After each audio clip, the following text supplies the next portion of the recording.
Stable feet have become the new quick fix to all your lifting woes. And while it holds some water to strengthen your feet, it really all begins with what you put on them. But the thing is, all shoes are not the same. In fact, all exercise shoes aren't even the same. Today, we're gonna break down all different types of lifting shoes. And we'll start by talking about the different properties of each shoe. First, we have running shoes. Of course, a larger, thicker sole that makes it comfortable to wear every day. Next, we have lifters. With a thicker heel and a very hard base, this provides a great, stable support for some of your heavy lifting. Next, we have cross-training shoes. It gives you the best elements of a lifter and running shoes to be a pretty good catch-all. More on that later. Lastly, barefoot shoes. To get you nice and close to the ground and have as little distance between your foot and the ground as possible.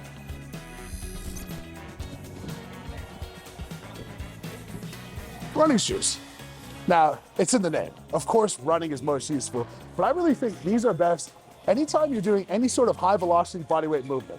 Why? Well, you're gonna have less joint pain when you use them. You're gonna have a more comfortable experience. Your foot's not gonna be as sore compared to any other type of shoe that you use. There are some downsides where it gives some support to your foot. So your foot might not get as strong, but you're gonna thank yourself over the long run if you're using a little bit of cushion when you're out there running. Let's talk about squats. Now, in this one, the most appropriate shoe is gonna be a lifter. But lifters are inappropriately classified sometimes as a shoe that you should do all your lifting in. That's just not true. It gives you a mechanical advantage when you're bending your knee to give you a little bit more range of motion, help with your squat depth, help you stay on balance, and make sure that your foot has a good solid place to push off when you're working under heavy loads. Next up, with your deadlifts. Your deadlifts, you're gonna use your barefoot style shoe. There's a couple of reasons for this. First of all, a lot of gyms and competitions just don't let you lift without shoes on. Then, you don't want a shoe to get in the way too much, and any sort of other shoe is gonna tend to put pressure into your toes. It's gonna tend to have you bend your knees too much and have you start squatting your deadlift. Not only does this make it mechanically disadvantageous, it also increases injury risk and increased range of motion. By wearing barefoot shoes, you're gonna increase your performance, reduce your risk for injury, and ultimately have a better experience when you're deadlifting. When it comes to overhead pressing, we're gonna go back to the lifters. Now, it might be counterintuitive that the same shoe for squatting should be used for overhead pressing, but one of the biggest challenges people have when pressing well is that they can't tend to get the thoracic extension that they need. With the lifter, up chain effect is that it allows you to get that little bit of extra extension, meaning that your lockout is gonna be much easier and you're not gonna rely on shoulder range of motion as much. Not only does this mean an increase in performance, but this means a reduced injury risk of anything in the subacromial bursa space, whether that's bursitis, rotator cuff injury, or simply shoulder pain. For your moving events, we're looking for a combination of speed, comfort, and support. There's really only one shoe that ticks the boxes, and that's your cross trainers. To make sure that you can move well, your ankle doesn't feel unstable, you feel like you're pressing straight into the ground, but you're not getting the forces directly into your knees, cross trainers are gonna be the way to go. Now let's talk about a general gym shoe. Well, a running shoe might be able to get the job done.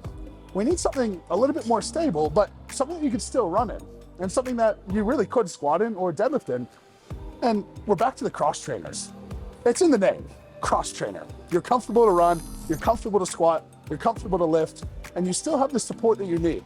Remember, a running shoe is sort of like standing on styrofoam. Let's talk about the mechanics of each shoe. These are lifters. Now they're different from shoes in a lot of different ways. First of all, we see this big thick sole, we see these straps over the top, and we see a relatively flexible toe. Let's talk about why. I said these are most useful for squatting and for overhead pressing. First, let's talk about squatting. To be able to squat well, you need good ankle range of motion, and frankly, most people don't have that. With the elevated heel, it's gonna allow you to get your knee further over your toe without your heel coming off the ground. Meaning you can still have pressure in your heel and your toe like we're looking for in all lifts without having your heel come off the ground. Now next, with the straps, these are gonna allow you to really easily make your shoe tighter or looser depending on the lift and depending on what you're looking for. Now, how is this useful for overhead press? Well, like I said before, an elevated heel is biomechanically gonna result in more thoracic extension, but how? Well, if we rely more on knee flexion than we do on hip flexion, that's gonna mean you're gonna stay more upright. if you're staying more upright, it's much easier to have an open chest. As soon as you break at the hips, your chest will naturally fall to the ground, and any implement you're trying to press is going to go out in front of you. The second bit why elevated heel is useful for overhead pressing is that as you bend down, knee flexion is going to maintain an upright torso, and when you go to extend onto your toe, this flexible bit on the toe is going to mean that you can go all the way up without having any sort of compromised shoe position, meaning that this shoe isn't going to come off the ground as a whole. We only have half of the shoe that's very stiff and half of the shoe that's quite mobile. This is why Olympic lifters exclusively use lifters, and for overhead pressing and squatting, you should too. Cross trainers. I say it in the name, and I say this is the best general gym shoe, the best shoe for moving events, but let's talk about why. Now, it looks a lot like a traditional running shoe, but on this one in particular, and most cross trainers will have a very thick, stable base. Now, you'll notice this isn't as thick or as stable as a lifter. In fact, if we try to push into the bottom, we do get some give. And try it in your own shoes. Put one thumb inside the shoe and one thumb on the sole, and you're gonna be able to see how much squish is there. And in this, it's not near a running shoe, but it's much more than a lifter. And this is why I say we get the best of both worlds. It's soft enough that you could run in it, and hard enough that you could squat in it. The heel is elevated enough that you still can squat in it, but it's flat enough that if you deadlifted in this, it wouldn't be the end of the world.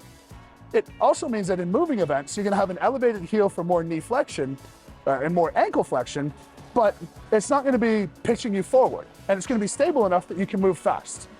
Now, some of the downsides where this shoe is a little bit more of a catch-all is that not all of the force you put into this is gonna be put up into the weight, meaning that some is gonna be squished down into the shoe. There's gonna be a small element of instability, and it's not gonna be optimal for many things. The only things it's really optimal for is heavy moving events where you have load on your back.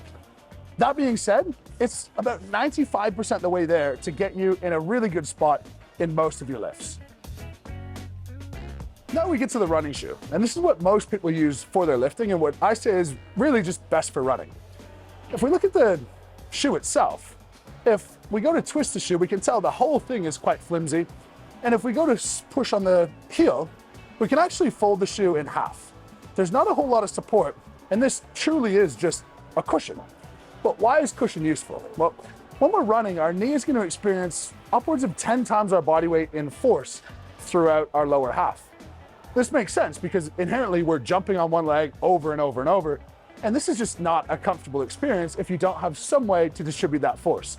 Now your body feels forces, not loads, and force is mass times acceleration, the mass being your body, and the acceleration being how quickly are you changing from being upright to bending your knee to being upright again. If we can distribute that over a longer period of time by introducing a little bit of cushion, that's going to dramatically decrease the force that's going through your knee, your ankle, your hip, and your low back. Now, the reason that this is not a very good lifting shoe in general is for exactly the same reason. That cushion is going to mean that if I put some force into this shoe, there's going to be a time delay between when I put the force in and when I actually feel that force acting on the weight itself. This is just not a stable way to lift and not an efficient way to lift. The risk of rolling your ankle on something like this when we go into a moving event is just far too high. That being said, as a day-to-day shoe and as a running shoe, this is no doubt the best option. Now we have the barefoot shoe, and these have really become all the rage. And people like to use these for running, for lifting, for everything. Sometimes they even come in individual toe variations, which is invariably extremely creepy. Now, this shoe itself, we can tell that there's not a whole lot to it. I mean, we can squish it. It's really just a hard piece of plastic, soft piece of plastic, and a bit of fabric on top.